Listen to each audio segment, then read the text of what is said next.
CreepyCorner stories.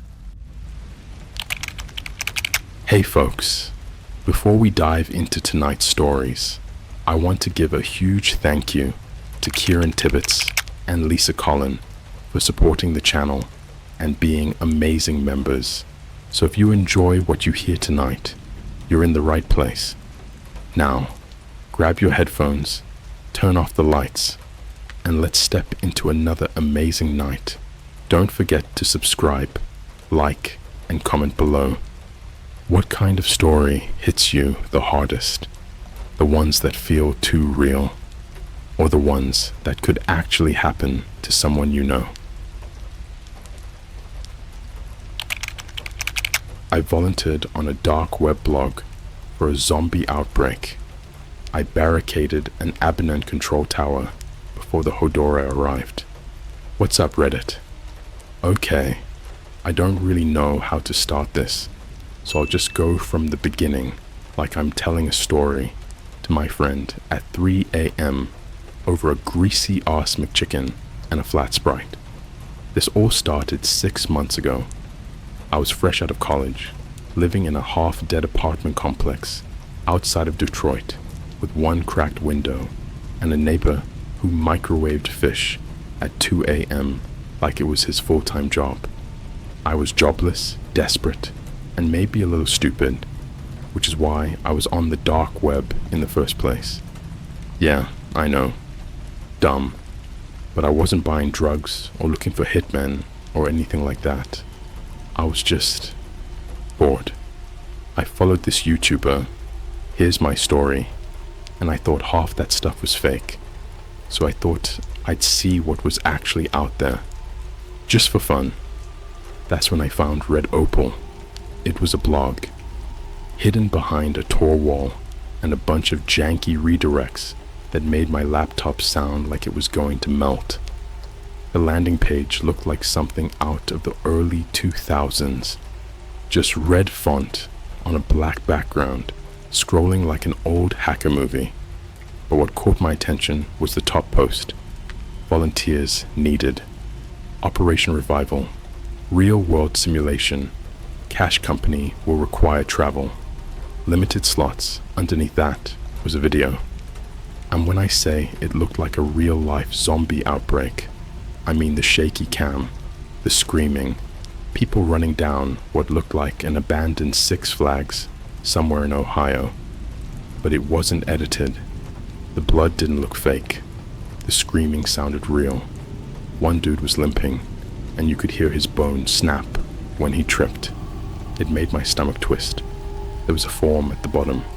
Name, age, physical fitness level, willingness to follow instructions under stress. And this line that legit gave me chills. By signing, you acknowledge participation in Red Opal's Living Dead experience, including classified biological test environments. I don't know what possessed me, man. Maybe it was the fact that I had $26 in my bank account and I was living off oatmeal and anxiety. I filled it out, sent it off, didn't think twice, until 3 nights later. I was walking home from a 7-Eleven at like midnight. I'd gone to get those spicy Doritos that ruin your stomach, but are totally worth it. I turned the corner onto my block and noticed a van parked outside my building. Black, no logos, windows tinted like sunglasses at a rave. Right when I stepped inside the building, my phone buzzed. No caller ID, just a message. Your flight is confirmed. Check your email. Do not bring anything with a GPS chip. Leave within 12 hours. Or don't I check my email? One new message. It had a PDF with a Delta flight confirmation, departing from Detroit Metro at 6 a.m. Destination, Nome, Alaska. At that point, I should have said nope and gone back to microwaving frozen burritos. But I didn't. I packed a duffel bag with clothes, a power bank, an old flip phone I still had for some reason, and cash I'd been saving. I left my iPhone behind. I even taped over the camera on my laptop. like some paranoid weirdo. Flight was weird. Nobody else talked. Everyone in the back half of the plane had the same look. People who weren't tourists, weren't locals, and didn't ask questions. One dude had a duffel bag like mine and wore the exact same model of boots I did. Coincidence? Probably not. When we landed, it was freezing, like your skin hurts kind of cold. A guy in a red parka was waiting outside the gate with a clipboard. He didn't speak, just nodded when he saw me and motioned toward a snowmobile. From there, we went off-grid. No cell towers, no streetlights. We drove through miles of nothing, just trees and fog and silence so thick it felt alive.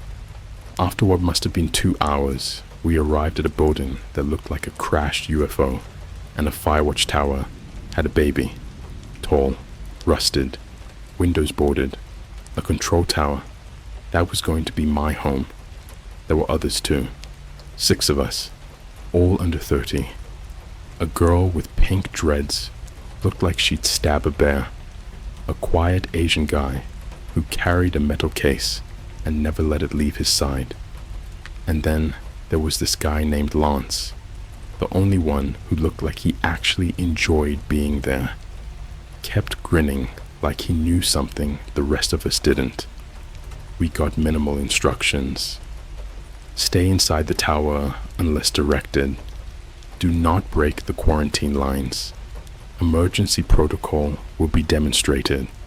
Do not interfere with the wildlife. And above all, never respond to the voices. The voices? What voices? Nobody explained. They just locked the tower door behind us and left. The first night was calm. We had electricity, food rations. Each floor had bunk beds, cameras, and an old PC terminal linked to some local server that only had encrypted text files. The logs were from people who'd been stationed here before. Most were boring, like temp -14, no movement, or camera 3 went offline. But some were not. They look just like us. They scream, but it's not pain. They copy what we say. Don't trust the survivors. They remember your name. It's not an infection. It's something older. By day 3, things started to get strange. Camera 2 caught something moving near the fence line. Looked like a person, naked, walking like their bones were too loose. One of the other volunteers, Jonah, swore he heard someone whispering his name over the intercom, but the system wasn't powered. At night, we could hear scratching on the base of the tower, not like an animal, like fingernails. I asked Lance what he thought was going on, and he said this with a straight face. You ever heard of simulation overlap disorder? They use live environments to test hypothetical outbreaks, not just zombies, real mutated pathogens, fungal-based neuroswitches, wet AI, the kind of stuff DARPA doesn't want you Googling. I laughed, thinking he was messing with me. He didn't laugh back. On day 5, the alarms went off. Red lights, screeching sirens. The floor vibrated like a helicopter was landing on the roof. And over the intercom, that same voice said, "Breach event in Zone 3. Lock protocol initiated. Volunteers, prepare for encounter." And that was when we saw it. Not on the camera. Through the window. A crowd of them, at least 30, human shapes, half naked, eyes glowing like wet glass under moonlight, moving together like they were synced up to the same goddamn Spotify playlist. And all of them were smiling. Not normal smiles. Wide, broken, crooked grins, like they'd forgotten how lips work. And when they reached the fence, one of them looked straight at the tower camera and said, "I see you, Ryan." Yeah, that's my name. But I hadn't told anyone, not even on the form. That night never ended. It just changed color. The red emergency lights in the tower made everything look like a photograph soaked in blood. Every face, every shadow, looked wrong. We'd barricaded the stairwell, killed the lights except one on the control room floor, and tried to convince ourselves we were safe. We weren't. Outside, the things at the fence didn't just stand there. They paced. Perfect, synchronized steps. Left foot forward, pause, tilt heads like birds listening. When the wind hit them, you could hear something like whispering, not language, more like static trying to imitate breath. Jonah, the guy who'd heard his name over the intercom, started recording on his old Canon camera. "If this is some kind of military simulation," he said, "it's too damn good." He was trembling so hard the lens kept tapping against his teeth. I told him to stop. The pink-haired girl, Mia, told him to film everything. She wanted to post it later, said she'd get famous. By 3 a.m., the whispering got louder. I was sitting near the terminal when a feed flickered on by itself. Camera 4, the one pointing toward the maintenance tunnel. The footage was grainy, snow everywhere, but I saw movement, something crawling, not walking, using elbows, dragging a half-frozen leg behind it. It was wearing a parka. Our parka. Lance leaned in. "That's Daniels," he said. "The coordinator. He's been outside since the drop-off." The figure stopped crawling, twisted its neck too far, until its face filled the lens. Lips cracked, eyes white as frostbite. And then it smiled, that same impossible stretch, and laughed. No sound, just shaking shoulders, mouth open wider than a jaw should open. Then the feed cut. The next morning, or what passed for morning, the tower smelled like iron. Mia was gone. Her bunk looked like she'd just stepped out for coffee, except there were wet footprints on the stairs, leading down, small ones, barefoot, and a trail of pink strands stuck to the railing. Jonah found her camera sitting on the windowsill. It was still recording, but when he rewound it, the footage wasn't her. It was the control room. We were all there, sleeping. The timestamp said 2 hours before. But then the lens tilted, like someone picked up the camera and turned it toward the glass, whispering in Mia's voice, "I want to see you up close." That's when I realized what was bothering me. There were no reflection lines on the window, because whoever filmed it was on the outside. The alarms didn't go off this time. Just silence. So heavy, it felt like being underwater. Lance loaded one of the emergency rifles from the locker. I hadn't even noticed the tower had weapons until then. He muttered, "If they breached once, they'll do it again." He was right. At dusk, the generators died. Every monitor, every light, black. The only illumination came from the snow reflecting the moon. We heard a click, then metal bending. They were climbing, hundreds of palms slapping steel like rain. Jonah screamed that we had to block the hatch. We shoved desks, cabinets, anything we could move, until the air smelled like sweat and rust. Then, the voice came through the intercom again. Not the synthetic one from before, a human one. Mia's. "Open up. It's so cold. Please. I can't feel my legs. Ryan, it's me. Please. I don't want to be alone out here." Jonah lost it. He grabbed the rifle, shoved furniture away, shouting her name. I tried to stop him, but he was stronger than he looked. He yanked the hatch open just enough to lean out and something pulled him. Hard. Not a hand. Hands. Dozens. His scream cut off halfway through, replaced by a wet, gurgling sound that went on way too long. When Lance pulled the hatch shut again, There was a single boot left wedged in the doorway. Inside, it was still warm. We didn't sleep after that.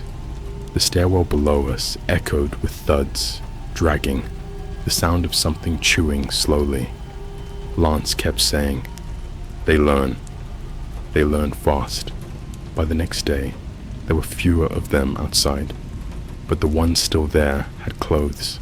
Ours, Jonah's hoodie, Mia's jeans. They moved differently now, smoother, less jerky, like they'd figured out what muscles were for. That night, I dreamed of a beach, not some random dreamscape. I swear I could smell salt, feel the wind. I was standing knee-deep in the water, and something was whispering under the waves, repeating coordinates over and over. When I woke up, Lance was already at the terminal, typing those same coordinates into a GPS file he'd decrypted. It pointed to a location south of Nome, an old NOAA weather facility marked decommissioned. He said if we could reach it, we might find a satellite link to call for help. I didn't even ask how he got that info. Anything was better than staying. We waited until dawn. The fence was open, no bodies, just trails in the snow leading toward the tree line, each one dragging a heel like they'd all left in a hurry. We ran. The air hurt to breathe, the silence louder than any siren. After maybe an hour, we reached a stretch of forest where the trees grew in perfect rows, evenly spaced. That's when we saw them again, hanging from the branches, dozens of them, not dead, suspended. Their chests rose and fell. Their eyes moved. Some of them were whispering, voices glitching between laughter and crying. One of them was Jonah. He mouthed my name, but his throat didn't move. His skin had frozen translucent. You could see veins pulsing under it, like dark blue wires. Lance raised the rifle, shaking. "They're not human anymore." But before he could fire, Jonah smiled. And all of them, every hanging body, turned their heads in unison toward us. That was when the snow beneath our boots cracked. A hollow space. Underground. We fell through into a tunnel lined with pipes, buzzing faintly, walls coated in frost. Down there, it didn't smell like cold air anymore. It smelled like rot and bleach and electricity. We followed the hum until we found a door labeled BIORESCONTROL.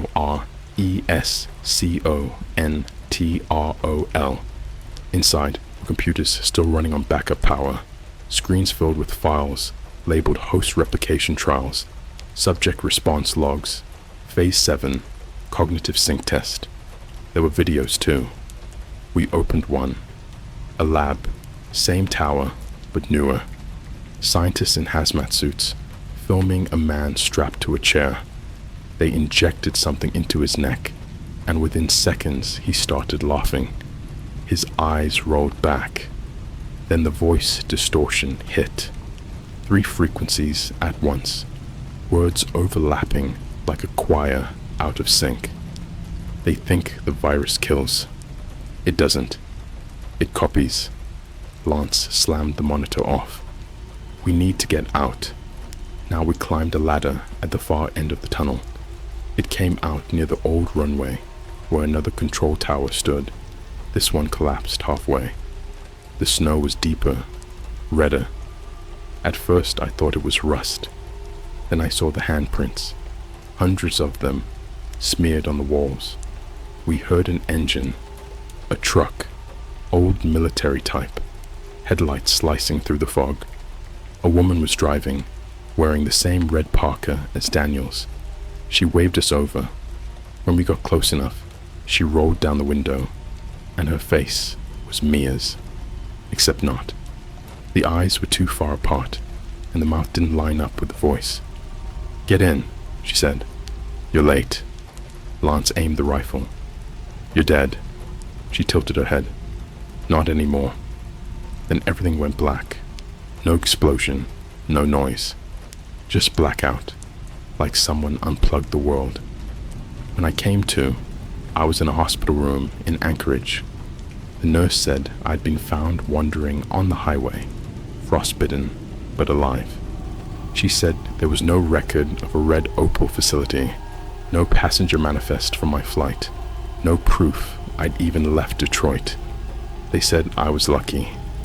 But last night, scrolling TikTok, I saw a clip from a new viral ARG, some influencer exploring an abandoned airfield in Alaska. In the background of one of her shots, behind the chain link fence, was a control tower, and in the top window, someone was waving, wearing my coat, smiling like they'd been practicing. When the hospital released me, I couldn't look at windows anymore. Not car windows, not mirrors, not anything that could show a reflection, because for a split second, I'd see them, not the monsters from Alaska, but my own face, twitching half a second out of sync. I tried to go back to normal. I got an apartment in Chicago, started working at a Starbucks near O'Hare, because I thought the sound of people, the hiss of steam ones, the constant background chatter, would drown out the memories. For a while it worked, until the night the power cut out mid-shift. When the backup lights came on, every drink order on the digital screen had changed. No more names, no venti caramel macchiato for Megan, just one line, repeating down the entire queue. You left them outside. I dropped my headset, ran into the alley for air. The sky was that thick city gray, no stars, no moon. A delivery truck was idling by the dumpster, hazard lights blinking.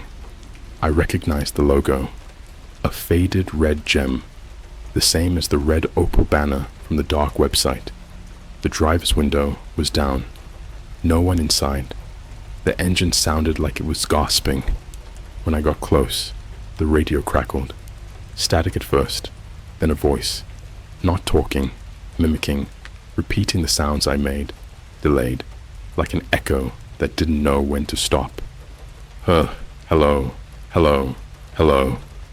I backed up, but the headlights flared, flooding the alley, and in that white wash of light, I saw them sitting in the cab. Not corpses, not quite human.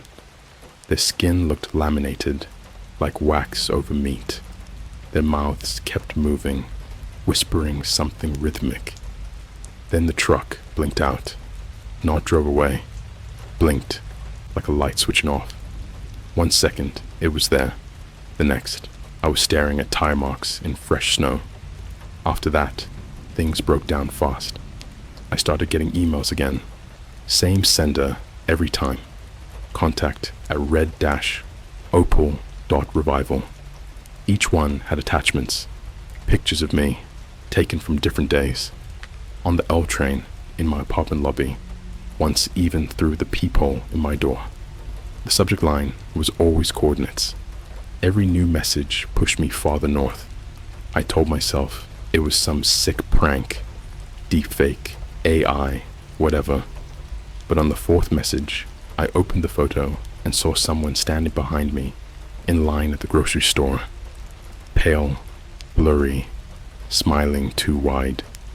Nobody had been there. I remember that day perfectly.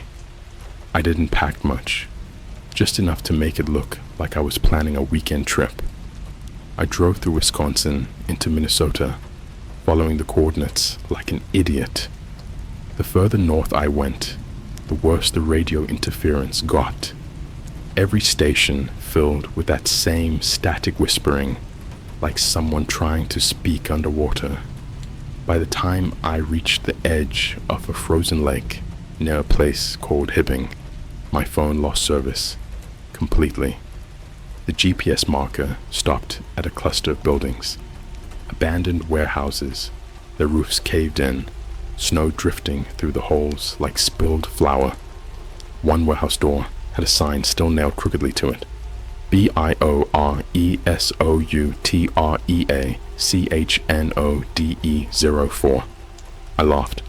I actually laughed, because of course it would be another outpost. Of course it wasn't over. Inside smelled like mildew and formaldehyde. My flashlight caught rows of cages, metal tables, restraints bolted to the floor, papers everywhere, diagrams of neural patterns, brain cross-sections, hand-drawn maps of infection vectors labeled cognitive eco-bloom. Then I heard something, a faint buzz, like a generator far away. I followed it until I found a stairwell leading down. The steps were slick with ice, and halfway down, I saw blood frozen mid-drip, icicles of it hanging from the rail. The basement looked more like a control room. Screens, dozens of them, showing feeds from different towers. Some snowed in, others half collapsed. But one feed showed me, live, standing in that basement. Only the camera wasn't anywhere I could see. On the monitor, my reflection smiled. Then it turned and walked out of frame. I stood there shaking until I noticed another monitor flicker on by itself. It showed a hospital hallway, fluorescent lights, shiny linoleum floor, a nurse walking toward the camera, the same one who'd taken care of me in Anchorage. She smiled and said, "We're so proud you came back." Then she started peeling her face off. Not skin first. Eyes. She plucked them like grapes, let them roll down her cheeks, each one blinking independently. Beneath, her sockets glowed red, pulsing like slow heartbeats. The screen glitched, cycling through images too fast to make sense. A control tower, burning, a crowd of people clapping in perfect rhythm. A room full of mirrors where every reflection was slightly wrong. Behind me, metal scraped concrete. I turned the flashlight, and there, crouched in the far corner, was Lance. He was alive, or at least breathing. His skin was cracked white, veins black like ink. "I told you they learn," he rasped. "They don't die. They update." I took a step closer. He flinched. His neck twitched so hard, it sounded like bones grinding. "You shouldn't have followed the signal," he said. "They need new templates. You, me, we're just the start." Then his mouth tore wider. His chest began to move, but not like breathing. Stretching, ribs creaking open, skin splitting along seams that shouldn't exist. Something inside him was pushing outward, glossy and shaking. He whispered one more thing before his voice turned into static. "If you see your face again, run the other way." Then the light went out. I don't remember climbing out. I just remember cold. Hours later, I found myself in a McDonald's bathroom 20 miles south, washing black crust off my hands that wouldn't come off, no matter how hard I scrubbed. The news on the lobby TV was playing a viral clip. Some TikTok live. The girl from before. She was back at the airfield, streaming as the snow whipped around her. In the background, behind her shoulder, you could see a shape walking toward her through the fog. She laughed, oblivious, reading comments out loud, until someone in chat typed, "There are two of you." The stream cut off there. Now, every time I scroll social media, I see my own videos posted under accounts I don't remember making. They're perfect recreations of my face, my voice, but the gestures are off. Half a second late, like lag in a video call. And sometimes, when I pause one of them, the reflection in my eyes isn't the camera. It's the control tower window, the one they never left, the one they're still waiting for me to come back to. I stopped sleeping. When I shut my eyes, I heard the voices syncing up, counting down from numbers that never ended. So I lived in the glow of screens instead. Phones, laptops, any light that wasn't daylight. I figured the hum of electronics would drown them out. That was before the feeds began to change on their own. It started with YouTube. My recommended tab filled with the same title, Endless Duplicates, Revival 24/7 Live. The thumbnails looked like webcams aimed at empty rooms, offices, playgrounds, airports. But if you stared long enough, you catch a frame where something moved. Not a person, a copy. Always blurry, always facing the camera. One night, the feed auto-played on its own. I tried closing the tab, but every click opened another window until my screen was a wall of moving thumbnails. Then the sound cut through my speakers, low, wet breathing that didn't match the visuals. When I muted it, the audio kept going. The image shifted to a city intersection I knew, Michigan Avenue, right outside the Starbucks where I worked. I leaned close, looking for a glitch or watermark, something to prove it was fake. Then the camera panned. Someone was holding it, and centered on me, standing behind the counter. I wasn't there. I was in my apartment, watching. The me on screen turned slowly, looked straight into the lens, and smiled. The audio whispered, perfectly in sync with my heartbeat.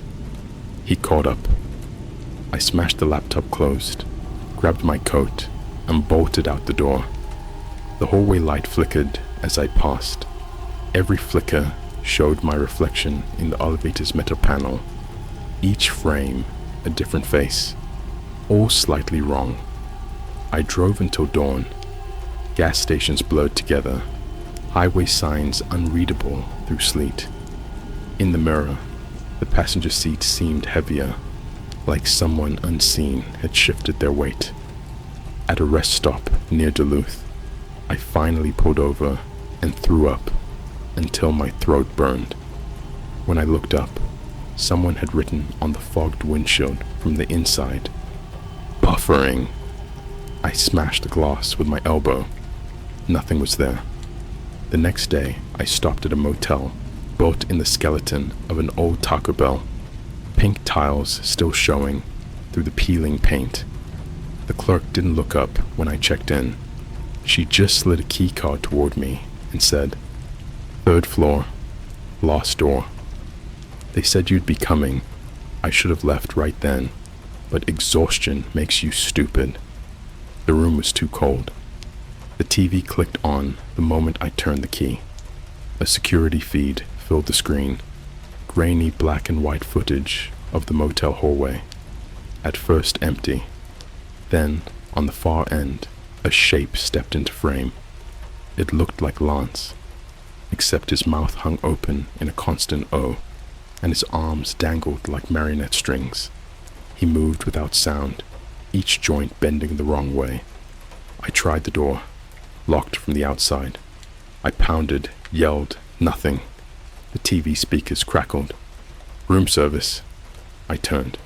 The door handle rotated once, twice, then stopped. The peephole went dark. I shoved the dresser against the door, turned the TV toward the wall. For hours, I listened to footsteps, pacing up and down the hallway. Slow, measured, sometimes pausing right outside my door. When the sound finally stopped, I thought maybe it was over. Then the bathroom light came on by itself. Steam filled the mirror, though no water ran. Words appeared, written backward. "Upload complete." Behind me, the TV clicked back on. No feed this time, just a still image. My own face, asleep, filmed from above. The timestamp read, "Tomorrow." I tore the plug from the wall. Sparks flashed. For a heartbeat, I saw every screen in the room. Phone, microwave display, alarm clock. Flicker the same frame. A tower silhouetted against snow. Windows glowing red like eyes. I ran. Down the stairwell. Into the parking lot. Barefoot on ice. The clerk was gone. The entire lobby smelled like burnt copper. Outside, the horizon pulsed red. The kind of light that comes from fire, or from something pretending to be it. I drove toward it. I couldn't not. It led me to another airfield. Same layout as before, but everything here looked new. No rust, no decay. Fresh tire tracks, generator humming. A sign by the gate read, Red Opal Simulation Center. Public demo tonight. People were lining up. Families, tourists, kids holding Starbucks cups, taking selfies under the logo. A guy in a mascot suit, shaped like a smiling gem, handed out wristbands. I wanted to scream at them to run, but when I opened my mouth, no sound came. Inside the hangar, huge screens hung from the ceiling, showing looping footage, crowds cheering, volunteers, waving from control towers identical to mine. A narrator boomed over the speakers. Experience the frontier of immersive survival. Witness the boundary between living and learning collapse. Then the footage cut mid-sentence. Static filled every screen. Through the snow of pixels, a new image formed. Live camera feeds of the audience itself. One by one, the faces on screen began to change. Eyes clouded, mouths widened, movements syncing in perfect rhythm. The crowd laughed, thinking it was part of the show, until the first person started seizing, convulsing in their seat, as if someone else was pulling invisible strings. I ran toward the exit. The mascot blocked the way. Up close, its costume fabric pulsed, breathing. The gem face peeled back like wet paper, and underneath was Mia, skin stitched to the foam, whispering through teeth that weren't hers. "Welcome back, Ryan. The tower's waiting." I shoved past, sprinted into the snow. Behind me, the hangar filled with screaming. First human, then mechanical, then both layered, until it became a single note that drilled into my skull. The ground shook. Lights from the tower blinked in the distance, syncing perfectly with that sound. As I stumbled away, my phone buzzed. No signal, no carrier, just a notification. Live stream active. The camera app had opened itself, front lens on. I was live to thousands. Comments poured in faster than I could read. "He's part of it. This is insane. Wait, why's the two of him?" I turned the phone, and there, behind me, another me stood in the snow, face expressionless, eyes reflecting red light. The stream cut to black. When the feed came back, I was inside the tower again. Same rust, same smell of frozen iron. My reflection in the glass grinned before I did. Somewhere below, something mechanical clicked. Gears, servos, like a body being wound up. Outside, the sky pulsed with screens. Every billboard, every phone in the crowd below broadcast the same image. My face, looping, whispering a countdown.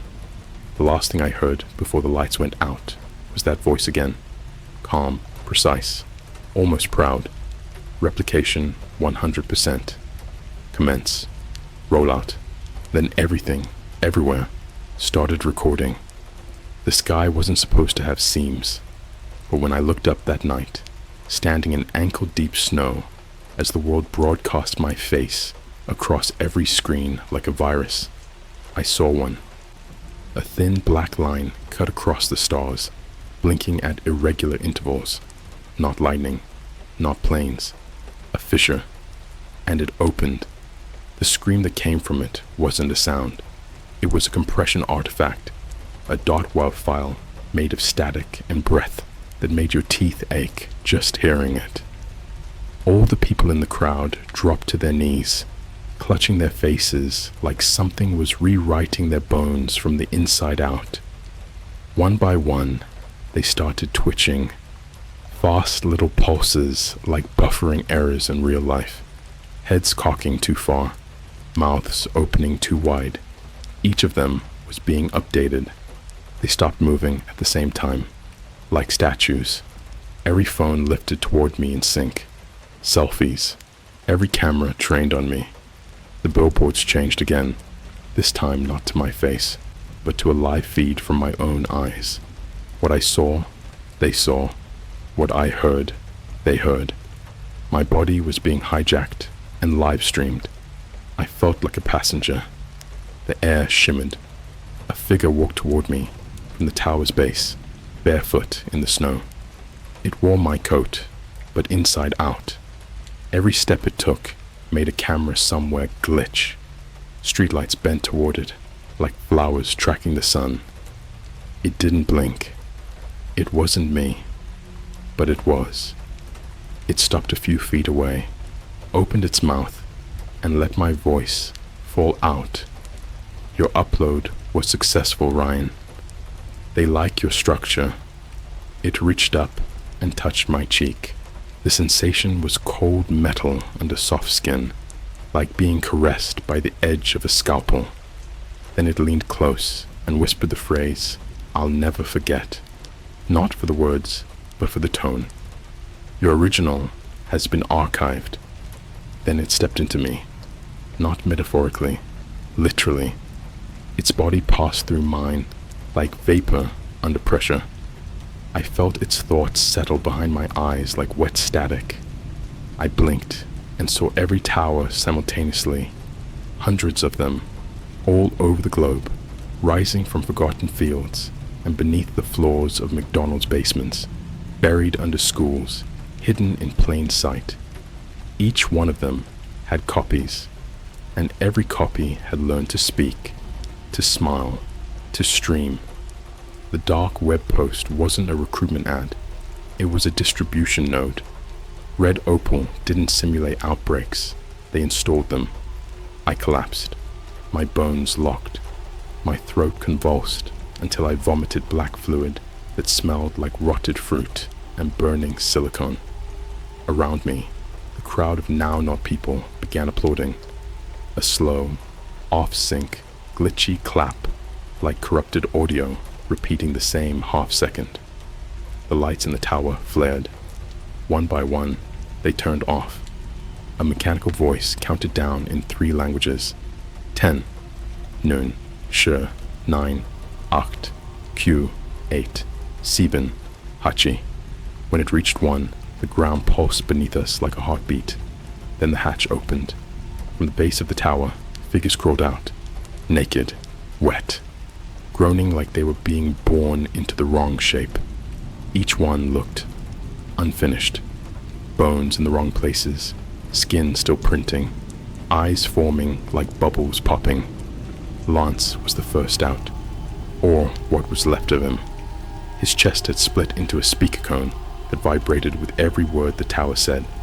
Behind him came the others, Mia, Jonah, the nurse, the mascot, and me, again, a third me. The crowd welcomed them like celebrities. Phones rose, snapping, filming, documenting, and each feed was tagged the same. Hashtag Red Opal Challenge, a TikTok challenge, a joke, a game. But every upload fed the system. Every stream made the copies stronger, more stable, more convincing. They weren't hiding anymore. They'd gone viral. The real me, the lost original, was dragged into the tower. The walls inside pulsed with veins. The steps were soft and warm. I was strapped to a chair facing a mirror, and behind the glass were hundreds of me, every failed version. One had no mouth. One had hair that grew inward. One just twitched and screamed until it turned to dust. Then I saw her, the architect. She didn't look human, not even close, but she wore human ideas like a Halloween costume. Long black blazer, pale skin, eyes like smoothed bone. She walked like she'd studied people and decided to improve the rhythm. Her voice came from the walls, from inside my ears, from my own throat. They wanted to believe the apocalypse would be loud. Explosions, fire, gunshots. But that's inefficient. Replication, observation, integration. That's how extinction survives itself. She pulled a lever. The mirror became a screen. my hometown, my street, my old building. In the window of my apartment, I saw myself, or a copy, sitting at the desk, typing, laughing, streaming, and someone else was watching from the shadows. A new subject, a new volunteer. They'd started again. The architect leaned in close, whispered like a scalpel tracing my ear. Red Opal was never about zombies, Ryan. Zombies are predictable, programmable. We evolved. What scares humans more than death is being replaced. She pressed a finger to my forehead, and I started laughing. Not because I wanted to, because I wasn't there anymore. I was the signal. And somewhere in another city, in another Starbucks, in another airport, someone is checking their notifications, seeing a strange video of themselves, posted by an account they don't remember making. And when they click it, we'll be waiting.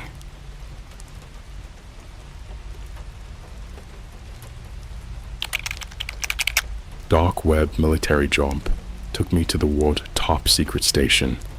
They told us to stay quiet about this. Hey Reddit, I've never really posted here before. I mostly lurk in r/nosleep and r/creepy, or binge those late night animated horror stories on YouTube. You know, the ones with the janky art, but stories so real, it makes you lock your doors twice. But after what I went through last year, I don't know, man. I feel like I gotta tell someone. I don't even care if this gets removed or buried. I just need to get it out before I lose my mind. So, for context, I'm 23, male, used to live in Florida near a dead mall that had a boarded up FYE and an abandoned Red Lobster. You probably know the type of area I'm talking about. The kind where streetlights flicker just enough to make you feel like you're in a simulation glitch. I had a pretty boring life. Worked night shifts at a 24-hour Dunkin', smoked too much, played too much Apex Legends, and just scrolled Reddit and YouTube all night. And yeah, like most curious dumbasses, I had a phase with the deep web. It started off innocent. Tor browser, Proton Mail, all that. I was just watching videos of people exploring creepy.onion forums, mostly out of boredom. Like that feeling you get when you're standing near the edge of a cliff. You know you shouldn't look down, but you want to. That sick curiosity. That's what got me into this mess. Anyway, this all started with a job posting. Yeah, you read that right. I found a job listing on the dark web. I wasn't even looking for one. I was on a random link hub site called Shadow Crate that had a bunch of sketchy tabs like untraceable guns, rare chemicals, unfiltered data dumps, and then something that just said operations. The title stood out because it wasn't trying to be edgy. It was super plain. World level contracting opportunity, $12,000 per week. Anonymity required. I clicked it, thinking it was gonna be some scam or dead link, but it opened a page with just white text on a black background, formatted like a government document. You know how some pages feel too clean, like clinically sterile? That's how this felt. At the top, it said, Tier 7 personnel recruitment, verifiable civilian applicants only, no prior military experience necessary, submission via form Sigma V. I scrolled down, expecting some weird catch, but all it asked for was age, location, just country, languages spoken, criminal record, YN, willingness to relocate, YN, a self-assessed mental resilience score from 1 to 10, and this one creepy question: if you were required to observe but not intervene in a situation of high moral stress, would you comply? I hesitated at that one. I didn't really understand it, but I clicked yes typed my answers, and hit submit. No email, no confirmation. Page just said, received. That was Thursday night. By Monday, I got a text. Not even kidding. A real-life text on my real-life phone. No number, just unknown. It read, selection complete. Departure in 3 days. Prepare 3-day bag. You will be compensated. Do not speak of this. Final instructions arriving soon. I thought it was a prank. I even posted a screenshot on my private Instagram story, tagging my friend like, Yo Lamau, this the FBI. The story was up for 11 seconds before Instagram glitched out, logged me out, and when I logged back in, the story was gone. My friend texted me confused, saying he never saw it, and then I got an email from a .gov address, but the whole name was blurred out in the sender field, like Mr. Anonymous at Navy.mil. Subject line, confirmed, read below. No salutation, just, you've been selected for Omega Tier contracting under Operation Nightbridge. You'll be compensated at the agreed rate. A private driver will collect you from the following location at 0200 hours Thursday morning. Then it listed a Starbucks location near Universal Studios, like a 5-minute walk from where I used to work. I swear to God, this was just sitting in my inbox, like an Amazon receipt or something. No code words, no attachments, just a date, time, and pickup spot. I still thought it was fake until I got another text, exactly 48 hours later. Confirmed. You will not be able to bring any electronics beyond this point. Any deviation from protocol will result in cancellation without compensation. So, I said screw it. I packed a bag, 3 pairs of clothes, a hoodie, some deodorant, granola bars, left my phone at home, told my roommate I was going on a no-signal camping trip. Thursday morning, 1:58 a.m., I was standing outside that Starbucks like a psychopath, pretending to scroll a phone that wasn't even in my pocket, and then a black SUV pulled up. Not a Tesla or something obvious, just a beat-up black Tahoe with a weird matte finish, like it had been spray-painted in a garage. The back door opened. The driver didn't say a word. I climbed in. There were 2 other people inside. A girl in a NASA hoodie, probably late 20s, earbuds in, chewing her nails, and a dude who looked like he walked off a gamer Twitch stream, hood up, anxious as hell. We made eye contact, but didn't talk.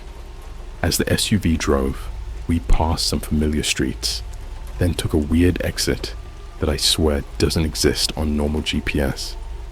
After about 30 minutes, we stopped in front of a gated industrial building with no signs, just a keypad and a security booth with no visible guard. A metal shutter opened and the SUV pulled inside. Once the doors closed behind us, the lights in the garage flickered on one by one, clunk, clunk, clunk, like something out of a Jordan Peele movie. A man stepped forward, clean-shaven, military posture, black jumpsuit, no name tag. "Phones out," he said. We just looked at him. "Give me your phones." Now, even though I didn't bring mine, the others slowly handed theirs over. He put them in a black lockbox and sealed it with a twist key. No barcodes, no lockers, just locked. And then he said, "Welcome to the station. From this moment forward, nothing you see or do exists outside these walls." That was the last normal sentence I heard for days. The elevator down didn't have buttons. The guy in the black jumpsuit, let's call him Jacket, walked us into this concrete hallway. No signs, just yellow hazard stripes peeling off the walls like dead skin. The walls were damp, like condensation on your neck kind of damp. My shirt stuck to my back the second we walked in. Jacket hit a switch hidden behind a fire extinguisher. The metal slab we were standing on hissed, then lurched downwards, hard. No movement sound, just the weird sensation that gravity had loosened up its grip, and now something else was pulling us. NASA girl almost fell. Twitch guy clenched the railing like it was a roller coaster, but no one said anything. Down, down, down. You ever been on an elevator so long you forget you're even moving? Eventually, it just stopped. No ding, no announcement, no floor label. The doors opened to a circular room glowing with that ugly sterile blue light, like those security floodlights outside prisons. But what really freaked me out were the mirrors. Every wall was a mirror, floor to ceiling, no doors, just our reflections. But they weren't quite right.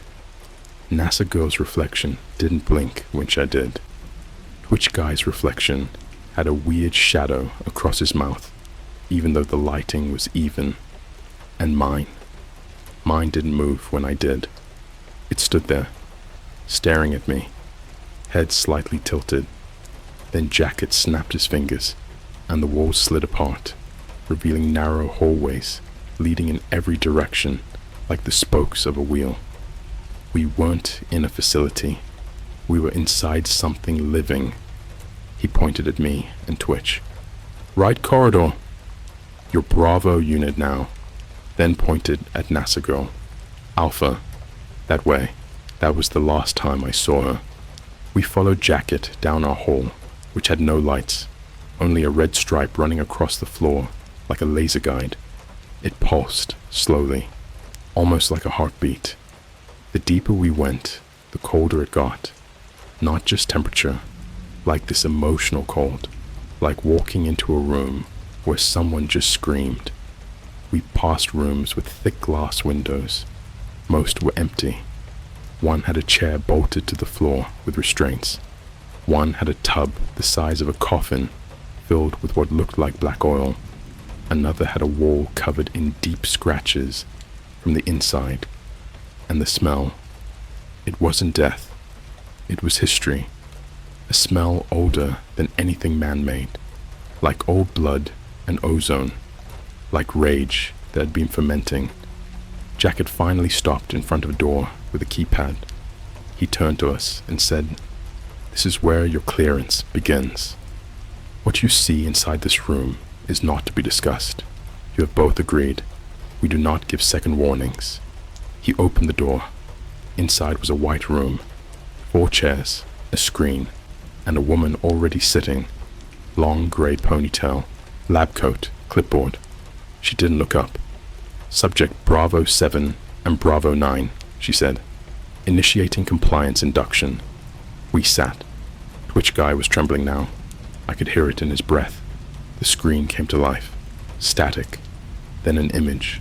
A face. But not like a real human face. More like a composite. Too many symmetrical features. Like it was generated by AI, but had been corrupted. The eyes were just black pits. No whites. No pupils. Just voids. And they were moving. And then came the sound. Not words. Not music. Something between. Like reversed screams layered under whispers that didn't sink. It made my stomach convulse.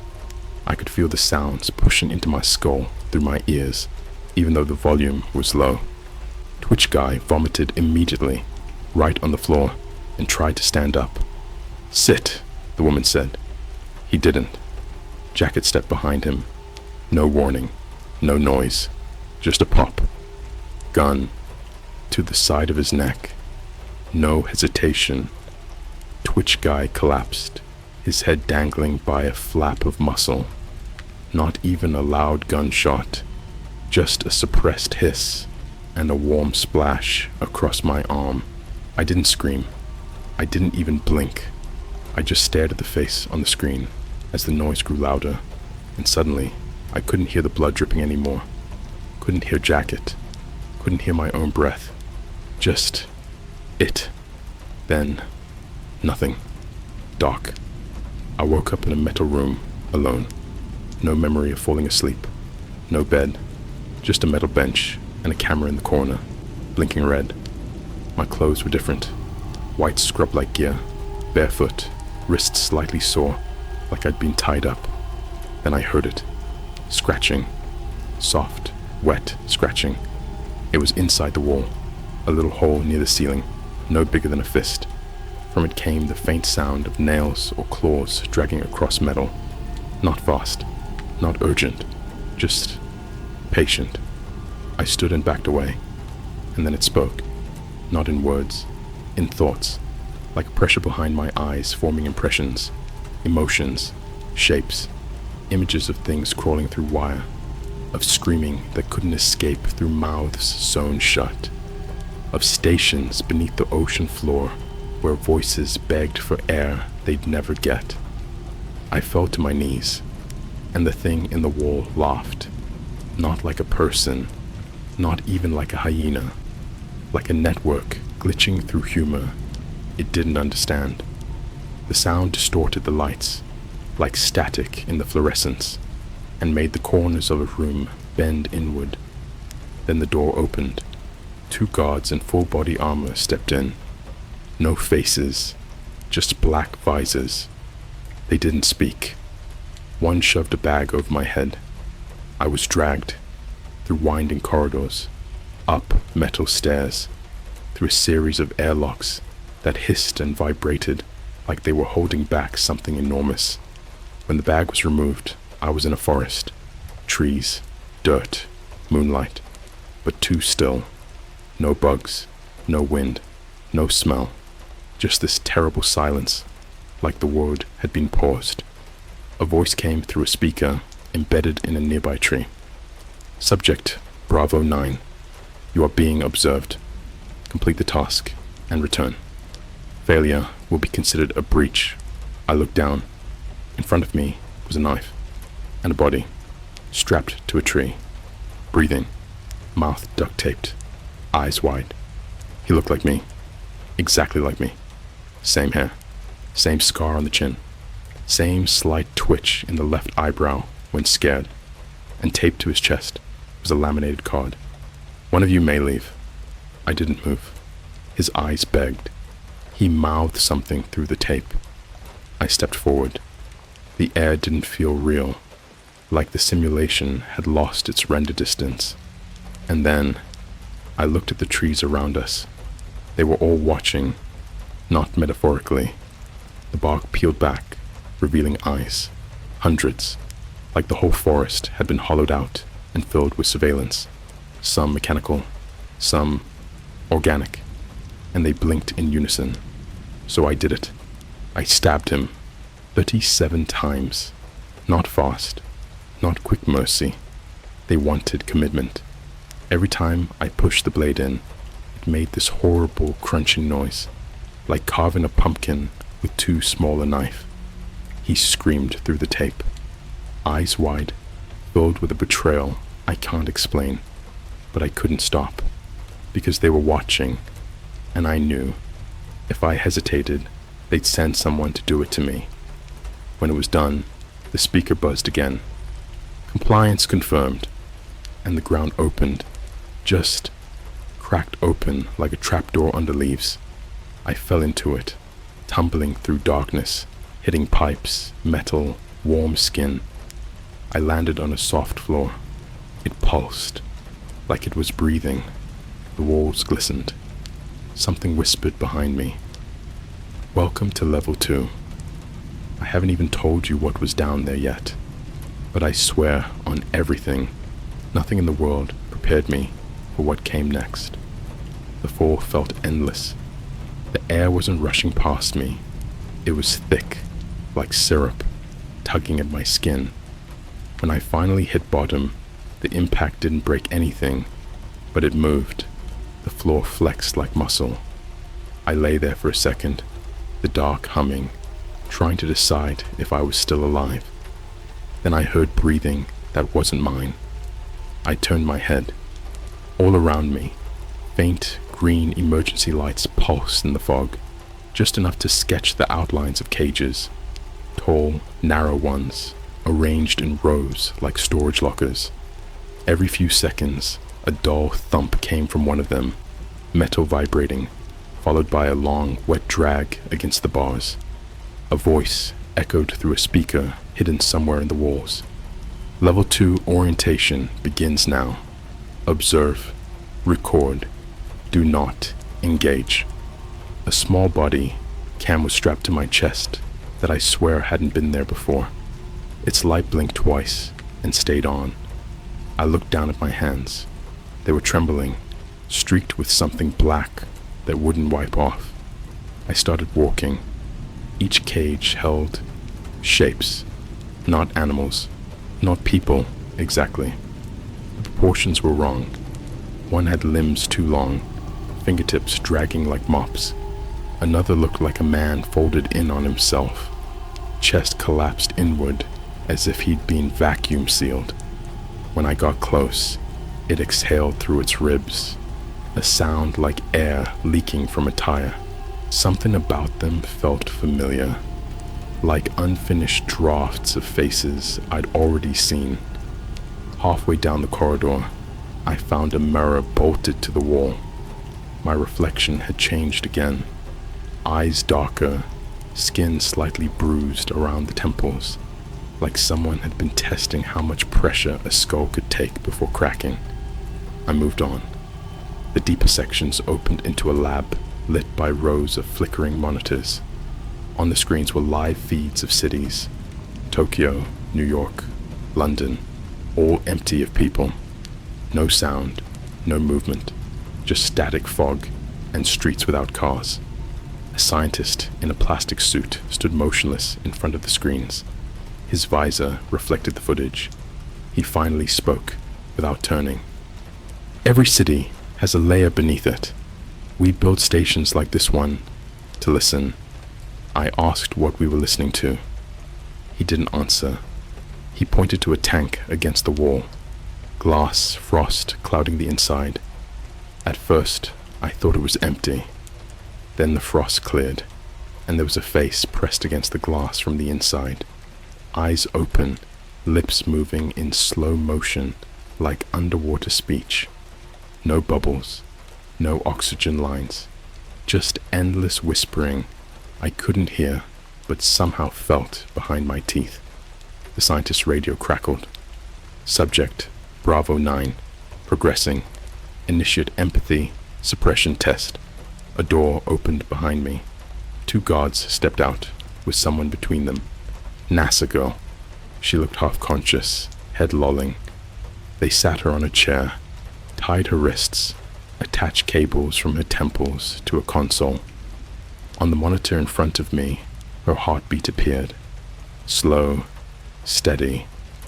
The scientist gestured for me to stand beside her.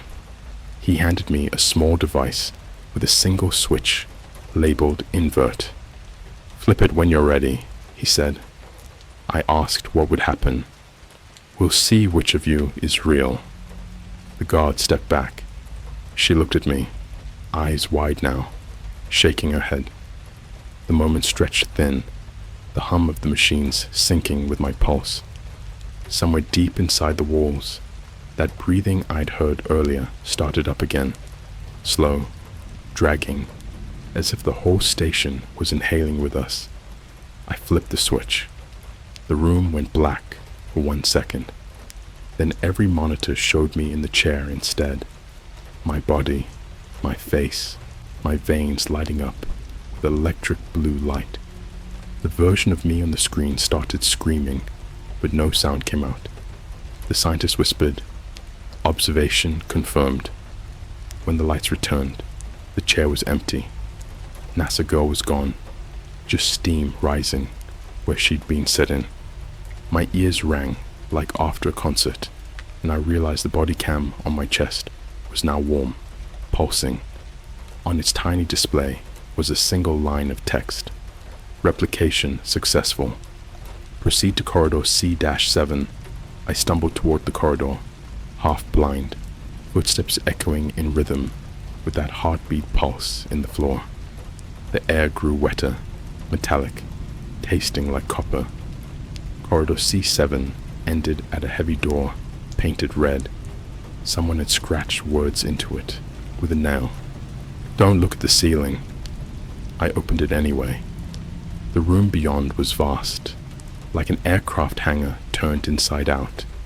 Ceiling lost in fog, catwalks twisting into blackness. Every few meters, a bulb flickered, throwing long shadows that moved a second later than I did.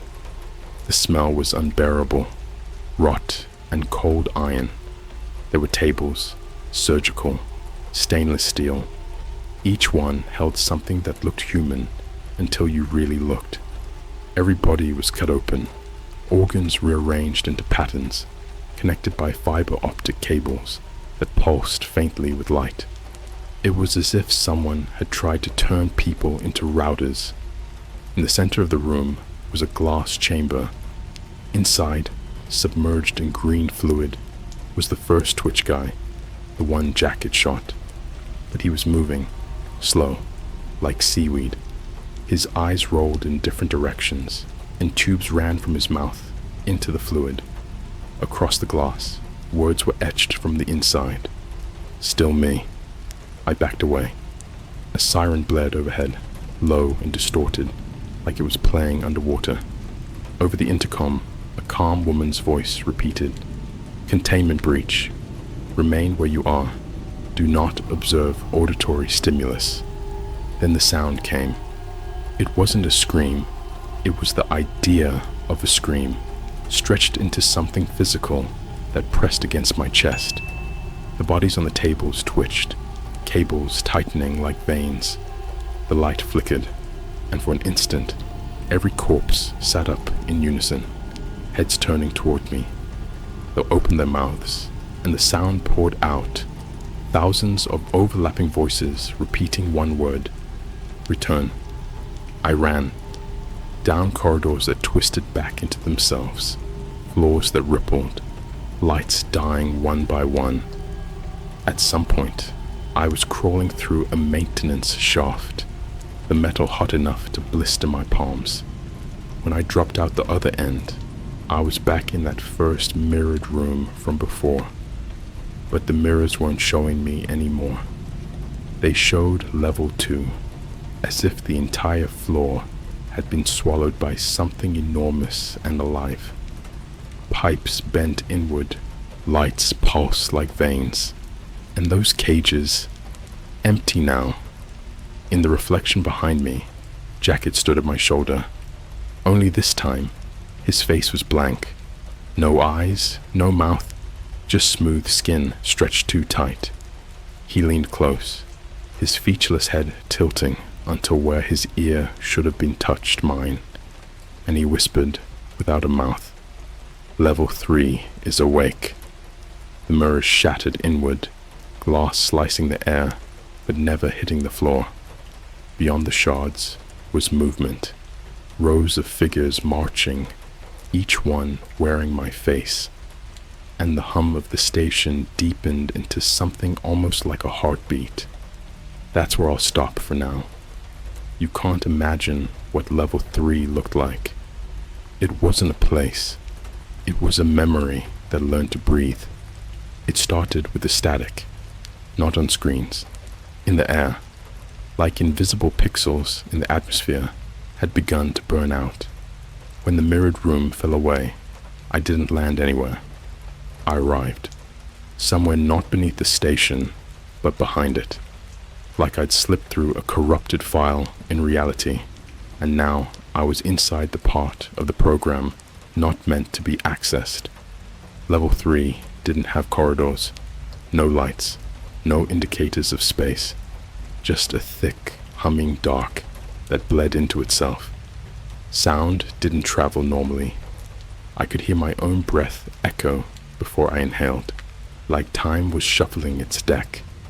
The air buzzed with the smell of plastic, burned microchips and something worse underneath, like if a landfill full of hard drives had started to decompose. In front of me stood a door, but the door was inside someone. I don't know how else to explain it.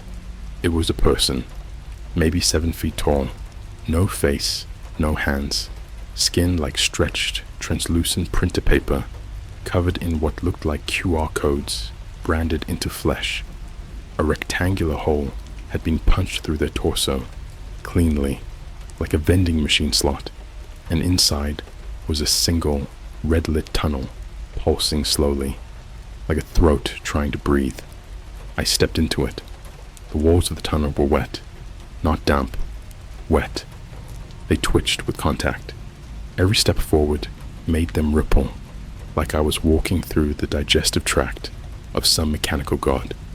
I kept going, too deep to turn around. The tunnel bent downward, spiraling. Then I heard them, children, laughing, somewhere ahead. I broke into a run, half from instinct, half because I knew if I didn't move fast, the tunnel would close around me. The laughter echoed louder. Not happy. That weird, too long giggle kids make when they've already been crying for hours. And then it split. The tunnel became a dome, and inside were desks. Dozens. Arranged like a school, perfectly symmetrical, each one bolted to the floor. At every desk sat a copy of me.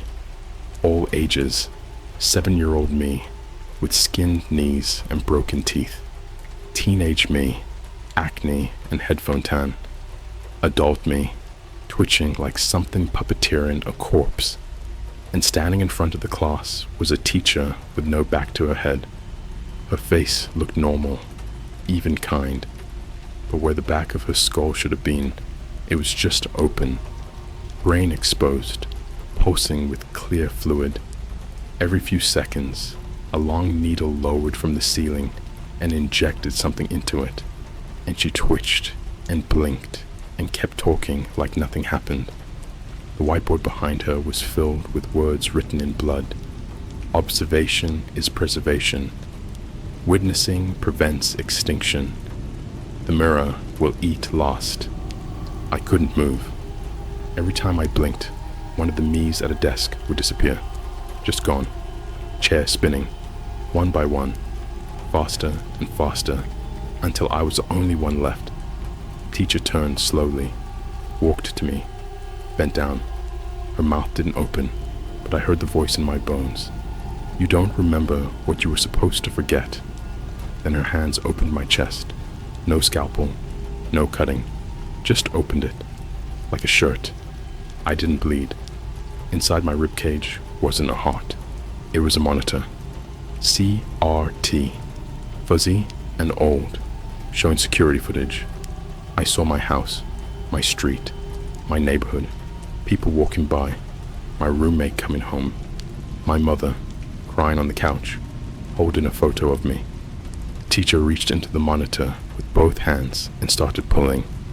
I screamed, tried to move, but I was rooted to the chair now. Bolted. She pulled out something wrapped in static, a black cube, dripping with what looked like deleted memory. When it hit the desk, it screamed. 1,000 voices. Me. Overlapping. Ages, timelines, versions of me that never existed. Then the light shut off, and I was falling again. When I hit bottom this time, I wasn't alone. I was in a chamber, enormous, circular. The walls were glass filled with things, not monsters, not people, more like ideas given meat. One tank had a shape that looked like regret, curled into itself, made of thousands of whispering mouths stitched together. Another was filled with a staircase, leading down forever, but the camera angle never changed. Just an infinite descent. A hand occasionally gripped a railing from below and slid upward. Each of them had a label, simple black text on white cards. Model, 32C, compelled guilt. Subject, Cage 5, recursive witness. Project Omega Zero, conscious gravity. Sample, X-red, the concept of hunger, untethered. In the center of the room, hovering in a tank made of air, was something that looked like an orb of light, soft, warm, flickering. And then it spoke to me, not words, memories. It poured them into my skull like boiling water. Me at 4, screaming in a McDonald's bathroom, unable to recognize my reflection. Me at 13, seeing a man with no lips watching me outside my school and realizing no one else could see him. Me at 17, staring too long at a government warning pop up on a live stream that had no viewers. Me at 23, applying for the job. Every version of me that had ever touched the truth laid bare at once. And then I heard them. Footsteps. Not gods, not scientists, not people, but the copies of me, the ones I thought had disappeared, now merged into a single eyeless echo. Its skin was paper thin and webbed with data veins, glowing gently. It walked with jerks and pauses, like buffering, and when it spoke, its voice glitched. You left yourself behind. It reached for me with fingers made of URLs, each one a search I'd made, deep web dives, conspiracy threads, obscure Google results I'd clicked at 3:42 a.m. with a half-dead vape and twitching eye.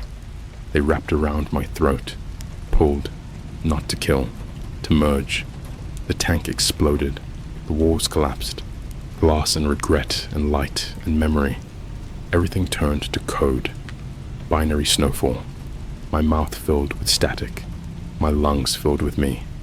I woke up, in my bed, sunlight, phone on the charger, alarm going off, normal, but my window was open and on the floor was a black card, plain, no text.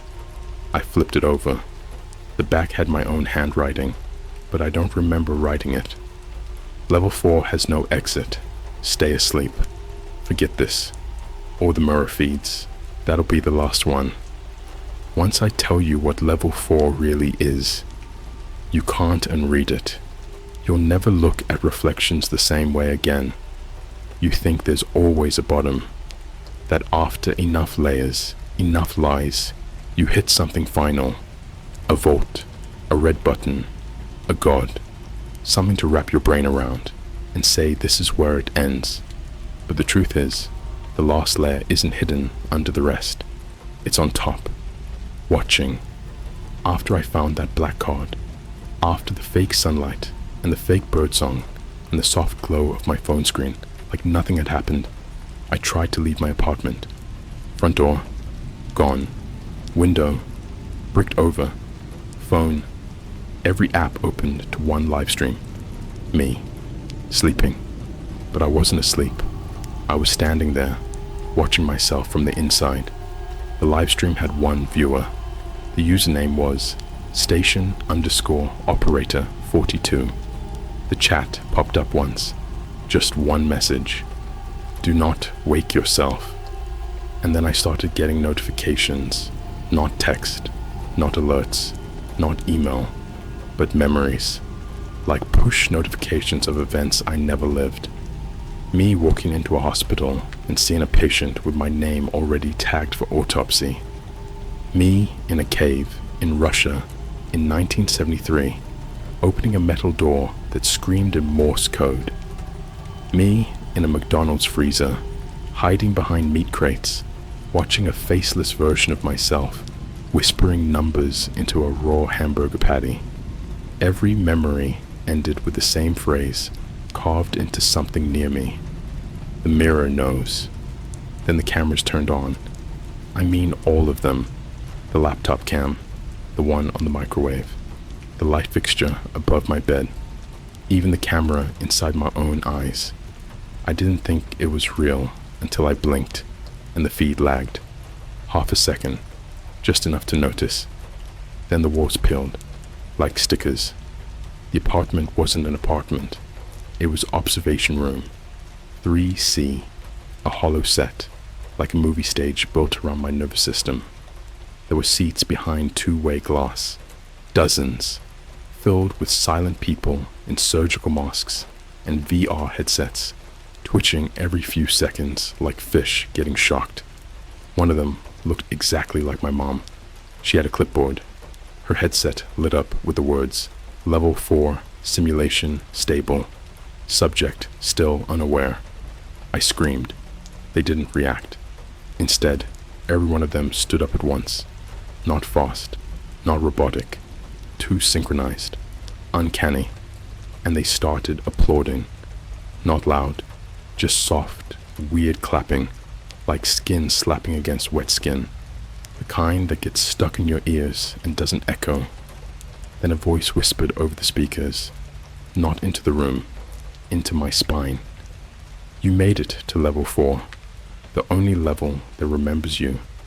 The floor inhaled, like it had lungs, and I dropped again. But this time, I didn't land, because level 4 isn't a place, it's a shape, a non-Euclidean thought form that pretends to be physical. You don't arrive there, you are sculpted into it, and you keep every memory you've ever had, except now they all belong to something else.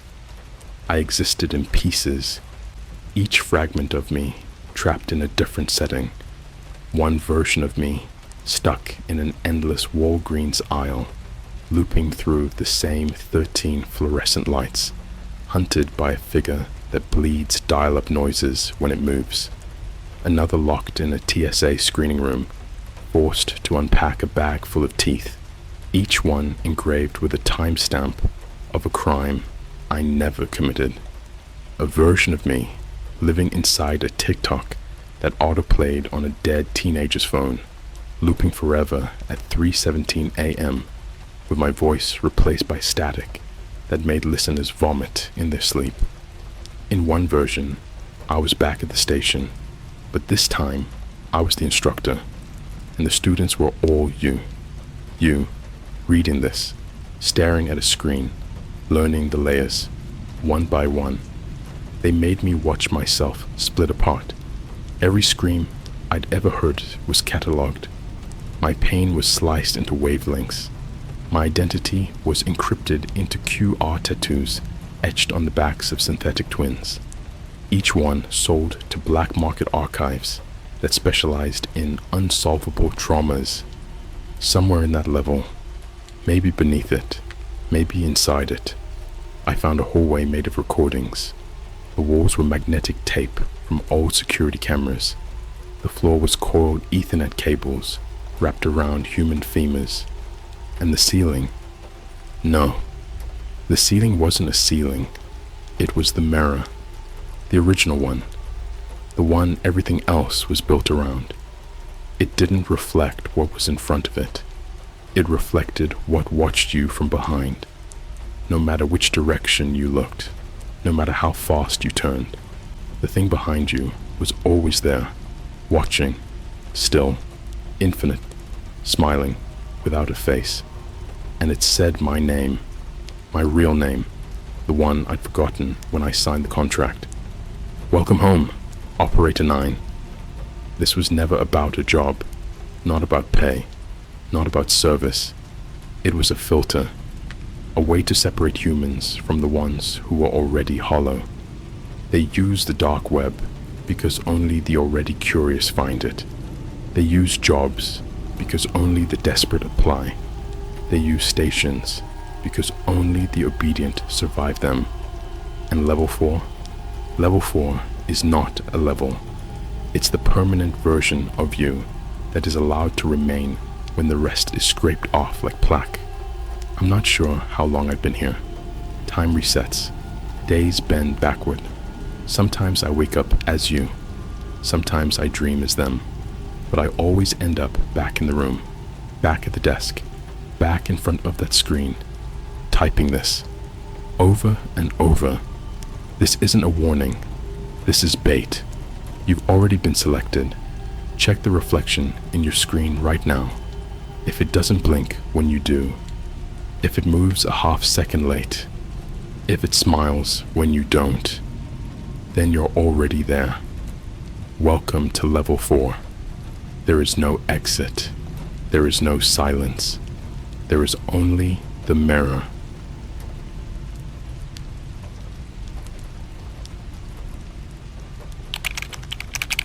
I found a dark web game that uses your real location. I played until it showed my front door. What's up, Reddit? Throwaway account. Because, yeah, I'm not trying to have this follow me back to my actual life. I don't even know if I should be posting this here, but I need to get it off my chest. I swear to God, I didn't believe in any of this creepypasta or horror story stuff until this happened. I'm not writing this for karma. I'm writing this because I think I screwed up something real. So this started like 2 months ago, right? I was home from college, University of Michigan, and just bored out of my mind, back in my little town in Pennsylvania. You know that feeling when you're just itching to do something stupid? Yeah, that kind of boredom. I'd been watching a ton of animated horror stories on YouTube. You know the type. Here's my story, Mr. Nightmare, Nexpo, that genre. That chill, spooky late night vibe that makes you feel like something's watching you while you're scrolling TikTok half awake. Anyway, one night I'm on Discord with my friend Josh. He's the kind of guy who's always digging up the sketchiest stuff online. If there's a Reddit thread or a hidden forum for it, he's already 10 pages deep. So we're talking about creepypastas and those games people find on the dark web. You know, red rooms, live torture streams, that whole rabbit hole. 90% of it is probably fake. But Josh goes, "Bro, I found this thing. It's not a red room or anything. It's like a game, but it tracks your actual location. IRL. I thought he was trolling, but he sent me a link. Not directly. You know how it is. He routed it through like 3 paste bins and a dead Telegram channel, then gave me a custom Tor address. The whole thing felt like I was logging into a bank vault instead of some shady site. So I booted up my VPN, cracked open Tor, and typed in the string. The site loaded black, just pitch black, except for one word in the center, in bright blood red font. Play? Now listen, I should have just closed it right there. But I'm a dumbass. I clicked. Of course, I clicked. The screen flashed and loaded a new interface. It was super minimalist, like someone just coded it in their basement. No graphics, just text boxes and this pulsing radar animation in the middle, like a sonar. The first prompt said, "We see you." I laughed, literally laughed out loud, like okay, cool, you're going for that edgy ARG vibe. Then it asked, "Allow real-time location tracking." Now, here's where I should have bailed, but I figured it was just some fake GPS mock-up, probably just pulling random coordinates. So I clicked yes. A little spinner showed up. Then boom, the screen refreshed and it said, "Hello, my full name. Welcome to the game." That's when my stomach dropped. I never typed my name in, not once. My VPN was on. Tor was running.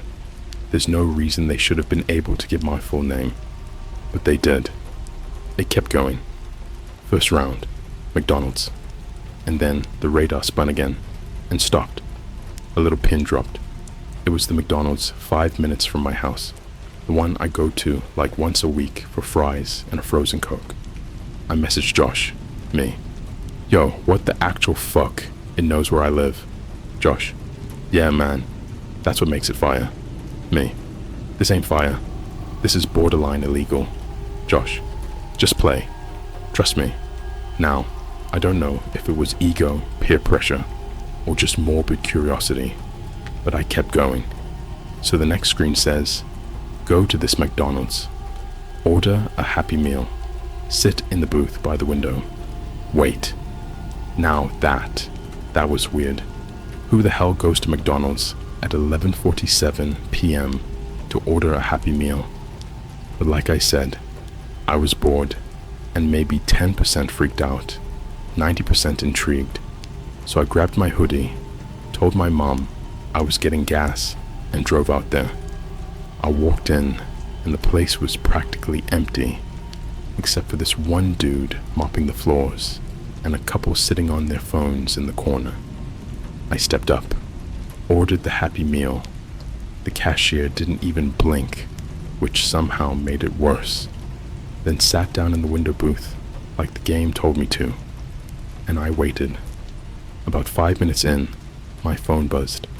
It was from the site, not an app, the site, which was still open in my Tor browser. Behind you! I swear, I didn't move at first. I didn't even breathe. I just stared ahead, heart thudding in my ears. Then I turned around slowly, and there was this guy standing at the soda fountain. Except, he wasn't getting soda.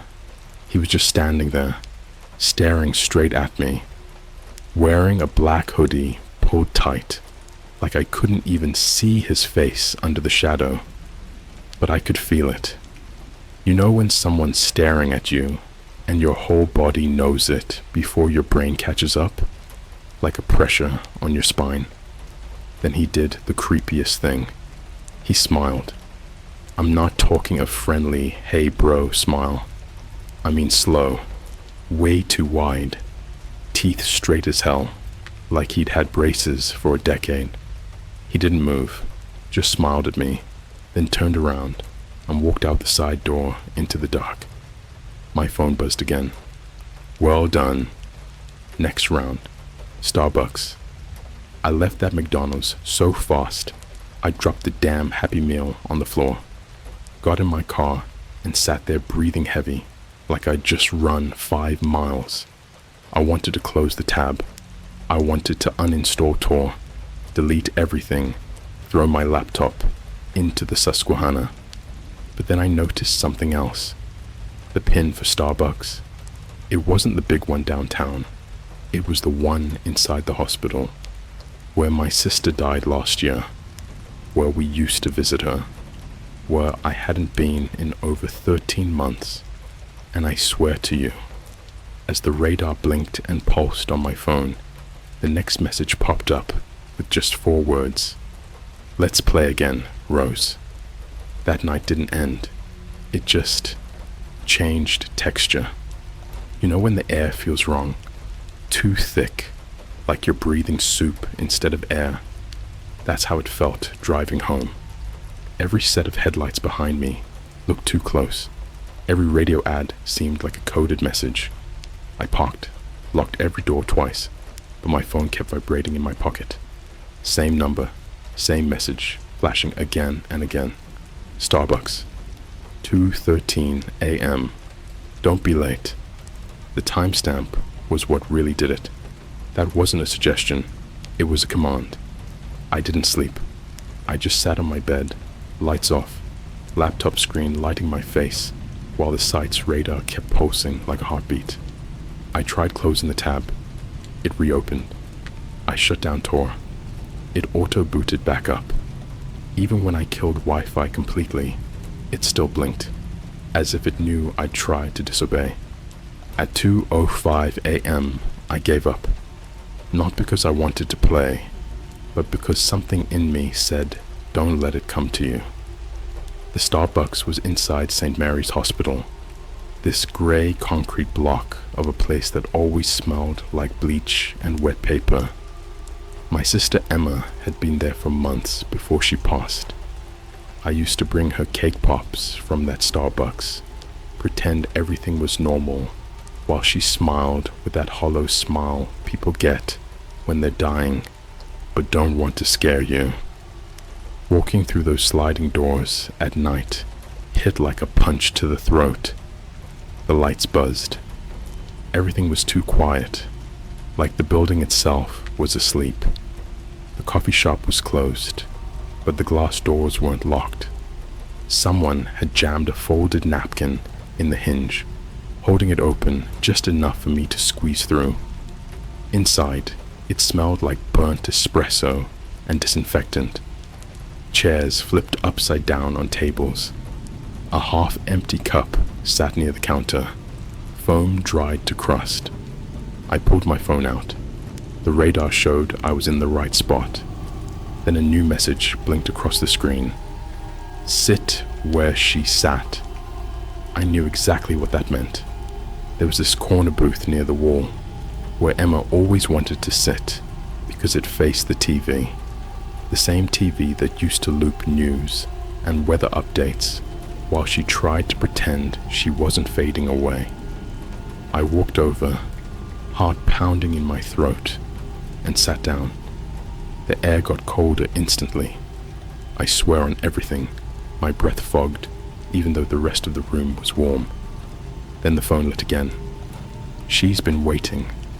Something rustled behind the counter. I froze. It wasn't like a rat or paper falling. It was heavier, a slow, deliberate shuffling. I leaned forward, trying to see over the espresso machine, and that's when I saw it. A hand, pale, grayish, fingers stiff like wax. It gripped the counter edge and pulled something up behind it. At first I thought it was a mannequin. The skin looked wrong, smooth in some spots, blistered in others. But then it moved. A whole head lifted, hair hanging wet over its face. I could make out the hospital bracelet dangling from its wrist. Emma, or what was left of her. She wasn't breathing. Her neck hung too far to one side, like someone had twisted it halfway and let go.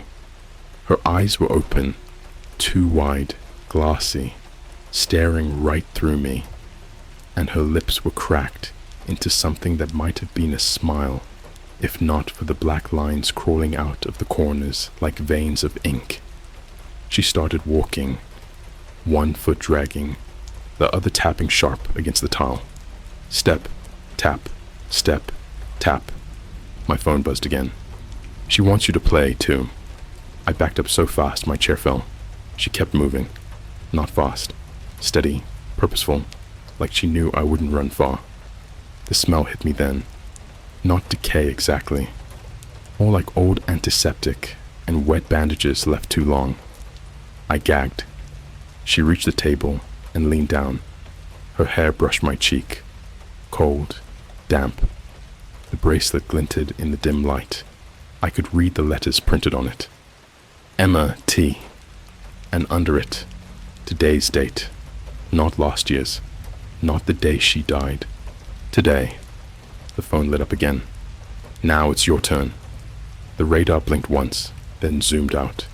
A new location pin dropped. Not in the hospital, not in town. A random address. Somewhere 15 minutes from my house, out near the old industrial park that shut down a decade ago. The screen flickered like static, then showed something new. A live stream feed. My front door. At that exact moment, someone was standing there. Hood pulled up. The same black hoodie from McDonald's. They knocked. Knock. Knock. Knock. And my sister's head jerked toward the sound, like a puppet yanked by a string. I ran. I didn't look back. The Starbucks doors slammed behind me, even though I didn't touch them. My phone kept buzzing the whole way through the parking lot.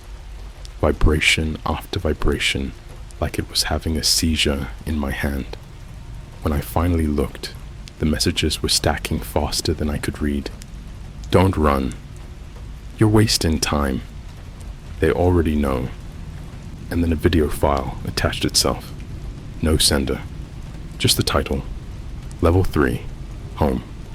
When I got home, the house was quiet. Too quiet. My mom's car was in the driveway. Lights off. But the front door was cracked open. Just an inch. The McDonald's guy was gone. At least I thought so. But there were muddy footprints on the welcome mat, and they didn't belong to any of us. I stepped inside. Everything looked untouched. TV off. Lamps off. Just the soft hum of the fridge and the faintest sound of wind through the chimney. Then I saw it. On the kitchen table, next to my mom's coffee mug. A Happy Meal box. still closed, and scrawled on the side in thick black marker, "Next drinks on us." My phone buzzed again. Final message of the night. Round 3 begins at sunrise. The timestamp was already counting down. 6 hours, 43 minutes, and underneath, a new address, somewhere I'd never been, but the name of the street was my own last name. The countdown ended before the sun came up. The screen glowed through the dark like a thing alive. I'd sat there all night in the kitchen with the Happy Meal box still on the table. I hadn't touched it, but it had moved, only a few inches closer to me every time I looked away. Maybe my mind did that, or maybe I didn't want to admit it was something else. At 6:43 a.m., sharp, the radar pulsed once, and a new line of text crawled across the screen. "Follow the sound." That's when I heard it. This faint, tinny jingle. The same McDonald's Happy Meal tune, but warped, playing through what sounded like a busted speaker somewhere outside my house. I walked out barefoot. The street was empty except for fog rolling off the river like dry ice. My neighborhood had never been quiet like that before. Not a bird, not a car, just that broken little jingle echoing down the street.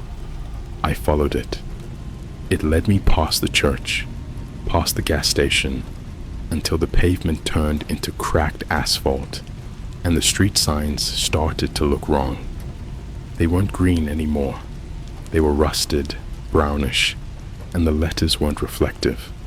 I found one bent sideways in the weeds. T Avenue, my last name. The jingle stopped. That's when I saw the houses. All of them looked like copies of mine. Same siding, same shape of roof, same porch swing that squeaked with every breeze, but the windows were covered from the inside with sheets of newspaper. Every single one. Some yellowed, some fresh. The same headline, printed again and again, "Local family found dead." And under the headline was a blurry photo. My house, my mother's car, me. My phone vibrated again. Choose one. I picked the one closest, mainly because I didn't want to keep standing there like prey. The front door was half open. No lock. Inside, it smelled like candle wax and damp wood. I stepped through, and the door shut behind me on its own. The sound was too soft for how heavy the door was. The layout was identical to my real house. Same staircase, same rug, same chipped paint on the banister, except this one wasn't empty. It wasn't still. From upstairs came the sound of someone breathing. Not slow breathing either. It was ragged, wet, like whoever it was had run a marathon but hadn't stopped to catch their breath. I started up the steps one by one, trying not to make them creak, but each one groaned like it hadn't been stepped on in decades. Halfway up, my phone lit again. A live stream window popped up.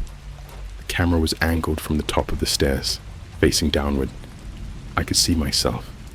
Every movement, every step, perfectly mirrored. I froze. The breathing stopped. Then the voice came. Not from the phone, not from upstairs. It came from inside my head, like when you replay a memory that isn't yours. Go to your room. My room in that copy house was at the end of the hall. The door was closed. Scratches covered it, like something had clawed its way out. My hand was shaking so hard when I turned the knob, I almost dropped the phone. The door swung open. Everything inside was almost right. The posters, the desk, the same stupid pile of hoodies I never folded. But the air was heavy, like breathing through fabric. On the bed lay a laptop that looked exactly like mine, except the casing was cracked, like someone had smashed it with a hammer and taped it back together. The screen turned on by itself. A text document opened. One line typed out in real time. Finish the game. Then the webcam light turned on. I reached up instinctively to cover it, but on the feed I saw my reflection, except it wasn't mirroring me.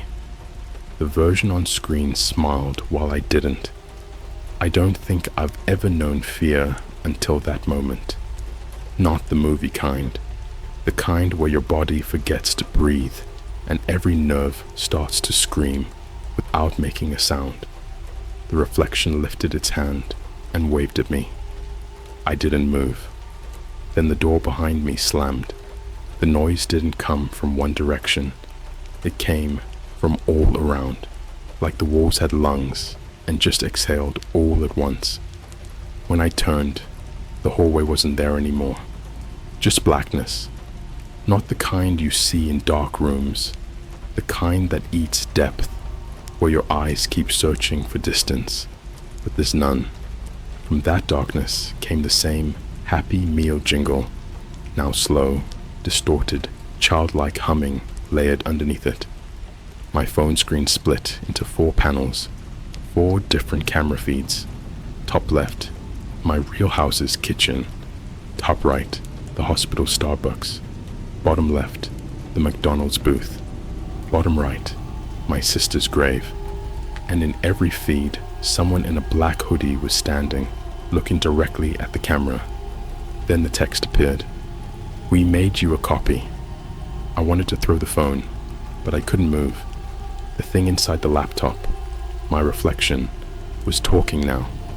No sound, just typing. You're the copy. Not them. They're finishing your round. The screen flickered. The 4 feeds merged into one. A grainy night vision image of my mother's bedroom. I saw her lying in bed. Then a shadow moved across the floor. The figure leaned close to her. The same black hoodie.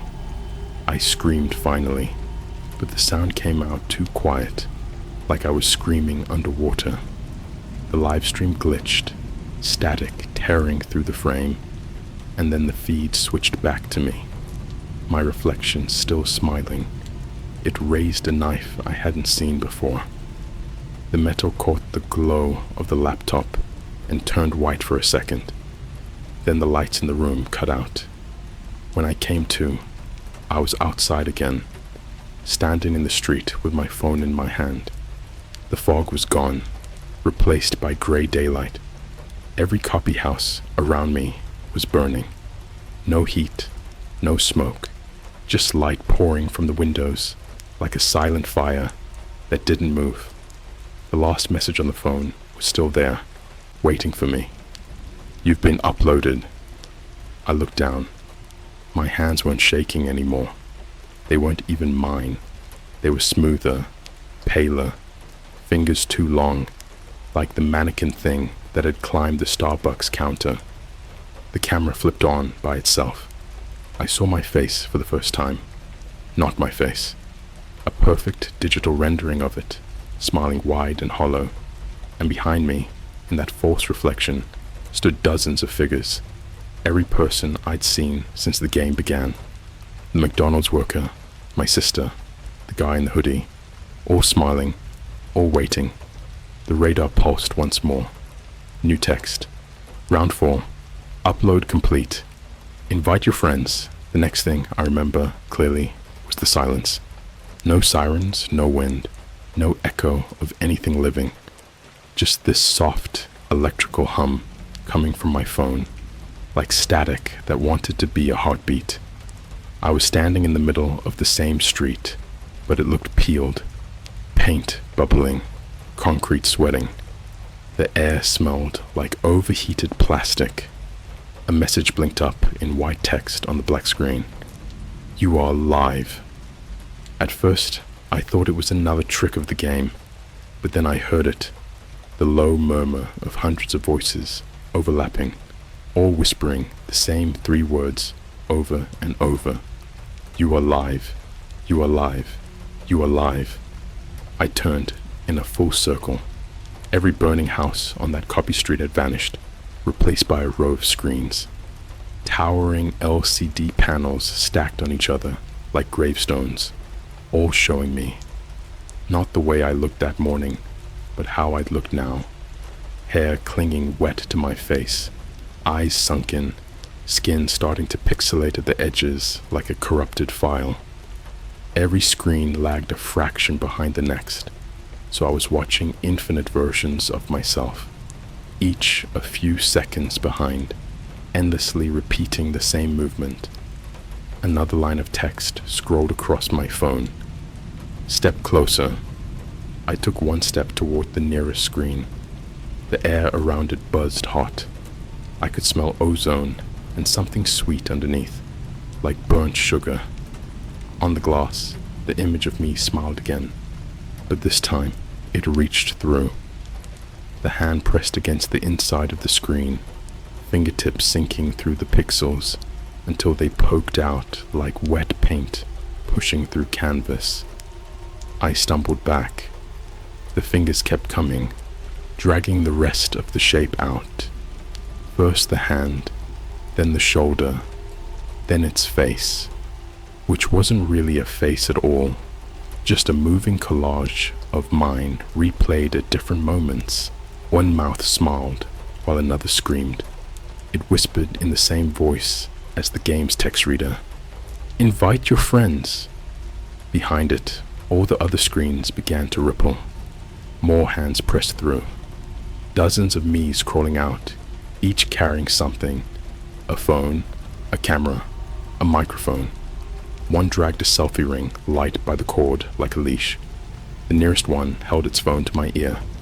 On the screen, my real-life contacts list scrolled by on its own. Mom, Josh, Professor Carter, Megan from Starbucks. One by one, it highlighted them in red. Choose one, it said. I didn't touch the screen. I couldn't. So it chose for me. Josh. A call went out.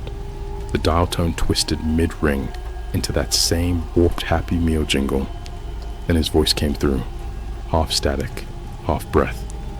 Bro, it showed up at my place. The same link. It's making me watch. And then a crunch.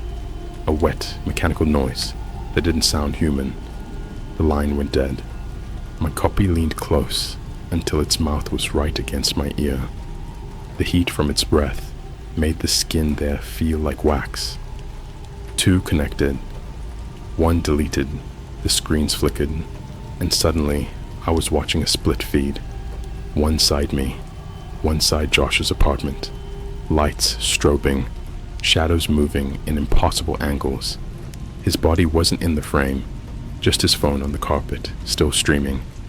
Then I saw it, a message being typed into his notes app by unseen hands. Round 5. Merge. Something grabbed my ankle. Not a hand. Cables. Thin, black cords snaking out from the ground, wrapping around my legs, tightening. They pulsed with faint blue light, each beat syncing with my heart. I tried to rip them off, but they cut deeper the more I pulled, like wire binding into flesh. The screens around me changed again. They weren't showing me anymore. They were showing the people who had watched. Thousands of faces in tiny boxes, like a live stream chat. Every one of them grinning, frozen mid-laugh. Text scrolled under the feed. Live viewers, 78,203 comments. Keep going. Looks real. Who's the actor? This is so fake. They thought it was entertainment. They couldn't tell it was real. The cords yanked me forward until my face hit the screen. It wasn't glass anymore. It was warm, soft, like touching skin that's been under a heat lamp. My reflection looked calm, while mine was twisted in panic. A whisper slid out from somewhere inside the static. You are content now. Then everything blinked white. When the light faded, I was somewhere else. A studio. The kind influencers use. White backdrop, camera on a tripod, ring light glowing like an open eye. On the table sat props, a Happy Meal box, a Starbucks cup, and a hospital bracelet with my name. There was a script taped to the camera. Tell them how you found the link. Smile more. Convince them it's just a story. My phone began recording on its own. Red light blinking. I tried not to speak, but my mouth moved without my permission. Words poured out of me, calm and rehearsed, explaining everything as if it were just some creepypasta I made up to scare people. My hands gestured naturally. My voice hit every cue. When I finished, the camera beeped. Upload complete. Another text. Trending now. I looked at the monitor. The video already had millions of views. Comments flooding in. Dude, this feels too real. Anyone else hearing whispers through their speakers? It showed my location. The feed started duplicating itself, spreading across different sites, languages, platforms, each copy spawning another. And in every thumbnail, the smile on my face stretched a little wider. The room grew darker, the only light from the screens multiplying along the walls like a disease. From each monitor, a new figure crawled out. People who had watched, now caught mid-frame, expressions twisted somewhere between terror and fascination. I realized then what merge meant. It wasn't about me joining them. It was about everyone joining. The last thing I heard before the floor dissolved beneath me was that jingle again, slowed down until it sounded almost like a lullaby. Round 5 begins when they press play.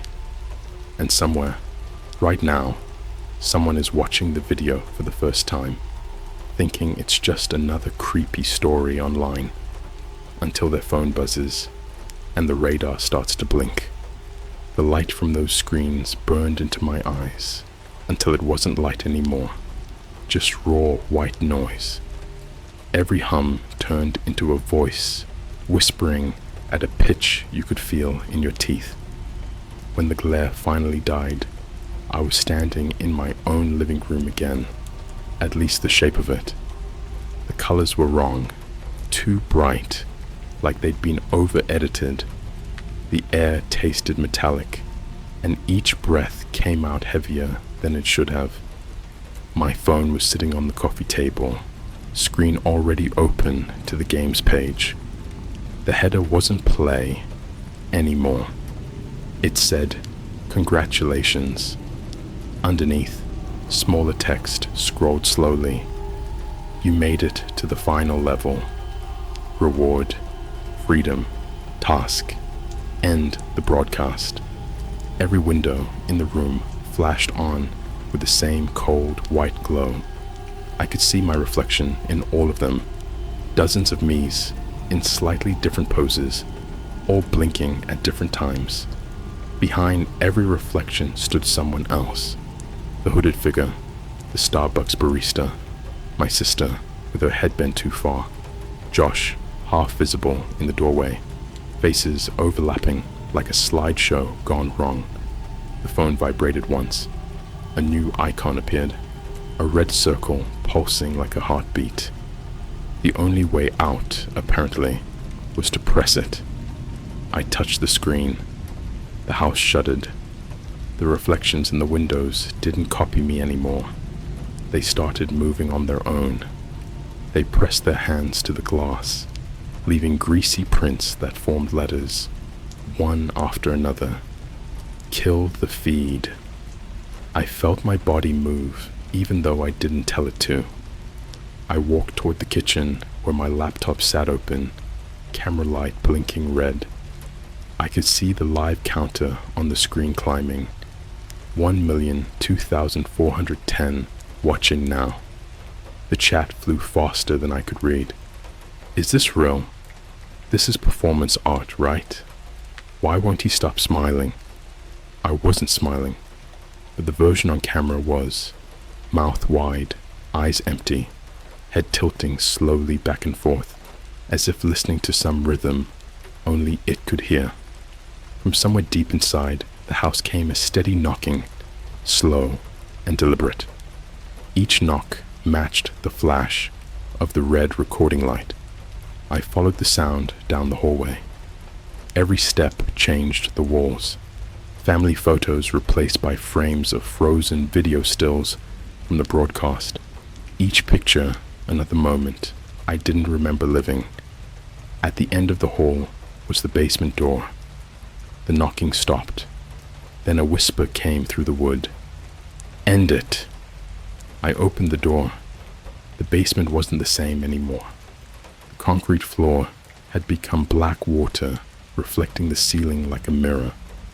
Cables hung down from the rafters, dipping their ends into the liquid, sending little ripples through it. In the center of the room stood a figure made entirely of flickering pixels, an outline of a person, shape-shifting every second between all the faces the game had shown me. It spoke in my voice, and 100 others layered under it. "They're still watching." I stepped closer. The closer I got, the more the thing looked solid, skin forming out of static, a grin tearing too wide across a jaw that hadn't finished rendering. In its hands, it held a camera. My camera, the one from my desk. It aimed it straight at me. "Say goodbye," it whispered. The water under my feet started to boil. Steam rolled up, smelling of metal and blood. I looked at the lens and saw the chat scrolling again. Viewers still typing, still laughing, still daring each other to keep watching. I realized what end the broadcast meant.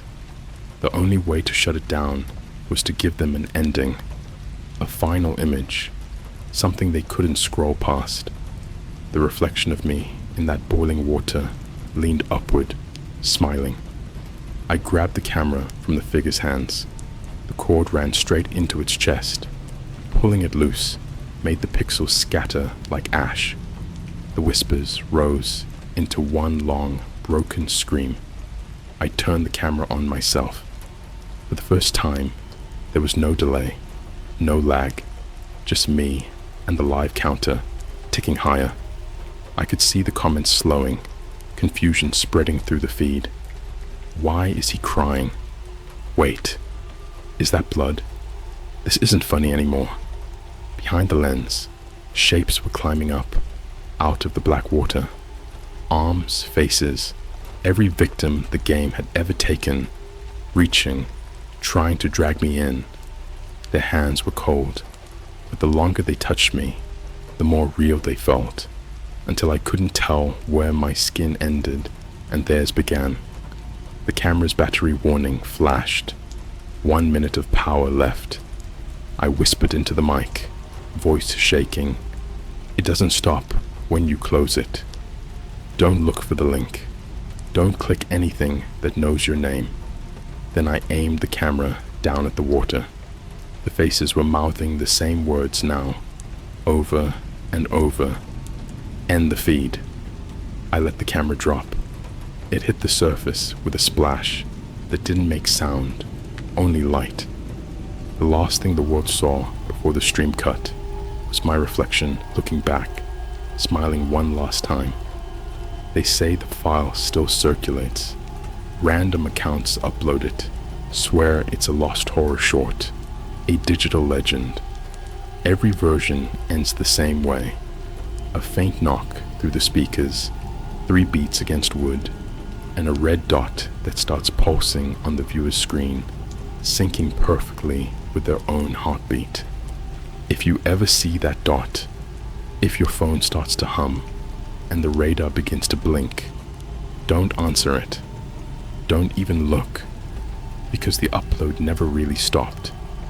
It's just waiting for the next player.